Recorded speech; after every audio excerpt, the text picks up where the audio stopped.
Well, the second round of direct talks between Russian and Ukrainian officials in Turkey has ended today. They lasted just over an hour. Those talks took place a day after Ukrainian forces launched that astonishing drone attack on air bases deep inside Russian territory. Here's our diplomatic correspondent, Paul Adams. A shattering blow in Russia's backyard. Strategic bombers attacked by swarms of drones controlled remotely from thousands of miles away. The vulnerability of Moscow's military cruelly exposed. See how the airfield looks, Ukraine's intelligence chief says, clearly delighted. Plenty of questions still to be answered about this complex operation. How did Ukraine pull off one of the biggest coups of the war so far? And how much damage was done? I would like to address President Zelensky. Arriving in Lithuania for a meeting of Eastern European and Nordic allies, Ukraine's president said the world needed to take note.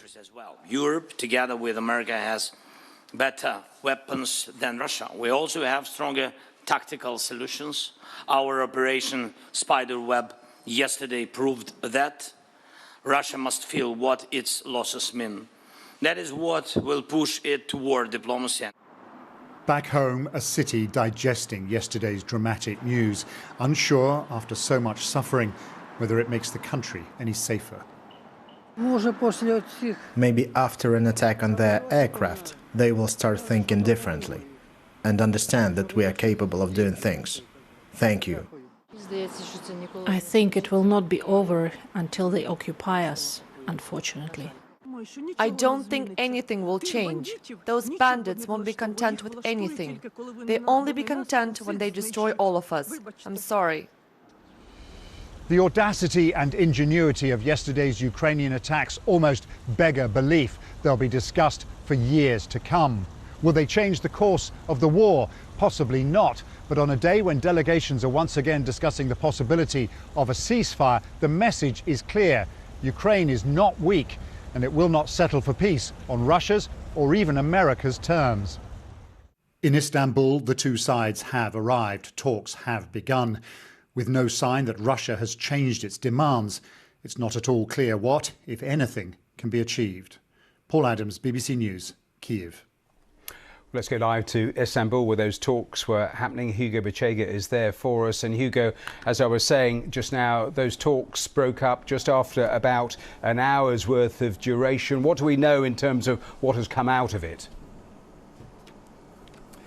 Yeah, Matthew, so we heard from the Ukrainian defense minister who was leading the Ukrainian delegation. He said both sides had agreed that all prisoners of war who are seriously ill and also those under the age of 25 are going to be freed. But this seems to be the only achievement of these talks. He said that Russia has continued to reject the idea of an unconditional ceasefire and that the Ukrainian delegation didn't have time to react to the Russian proposals because those proposals were only presented to the Ukrainians during the meeting. And he also said that Ukraine believes that the key points in these talks can only be resolved during a meeting between President Zelensky and President Putin. He also said that Ukraine had three goals, three priorities in these talks. One, this unconditional ceasefire. This is a demand by the Ukrainians that any kind of negotiations about a long-term deal for this conflict can only happen after a ceasefire, which has been rejected by Russia.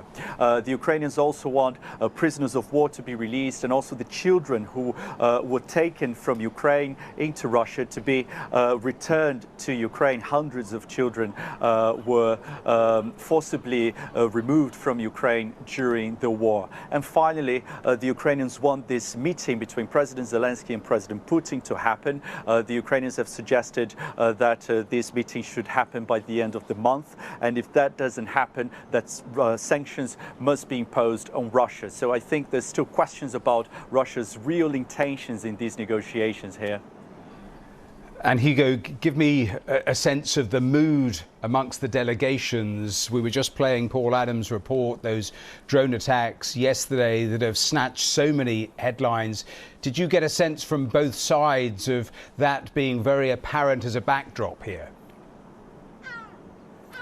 Yeah, I think the expectations were very low of a breakthrough in these talks. And I think what many Ukrainians are saying is that Russia is not really interested in pausing the conflict, in ending the war. It has rejected this Ukrainian demand for this unconditional ceasefire. And what many Ukrainians are saying is that, well, look, we're seeing signs that Russia is actually planning a summer offensive to try to seize even more Ukrainian territory. Russia has intensified its attacks on Ukraine in recent weeks. And what we're seeing here is that both countries are under pressure from President Trump to reach a deal. The Ukrainians obviously need American support to continue with the war, and Russia wants the easing of economic sanctions, and many believe that this is the reason why Russia is engaging in these negotiations, that it is not really interested in reaching a deal. And I think after the talks today, we're seeing that both countries remain far apart in their demands.